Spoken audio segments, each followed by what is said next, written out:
আসন্ন ঈদ যাত্রায় সড়কে বিশৃঙ্খলা রুখতে ও নিরাপদ ঈদ যাত্রা নিশ্চিত করতে ডক্কর ঝক্কর ফিটনেসবিহীন বাস চলাচল রোধে যৌথ অভিযানে নেমেছে বিআরটিএ ও ডিএমপির ট্রাফিক বিভাগ।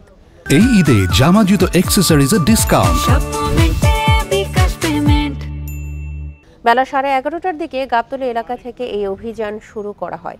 বাস টার্মিনাল, আমিন বাজার ও বেড়িবাঁধ এলাকার বিভিন্ন গ্যারেজ ও গাড়ির বডি তৈরির প্রতিষ্ঠানে এই যৌথ অভিযান চলছে। ঈদ যাত্রায় সাধারণ মানুষকে নিরাপদ ও নির্বিঘ্ন সড়ক পরিবহন সেবা নিশ্চিতে এই ধরনের অভিযান চলমান থাকবে।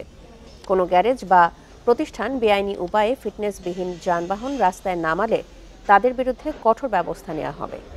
এদিকে রাজধানীতে ট্রাফিক আইন অমান্যে দুদিনে 2750টি যানবাহনের বিরুদ্ধে মামলা দিয়েছে ডিএমপি।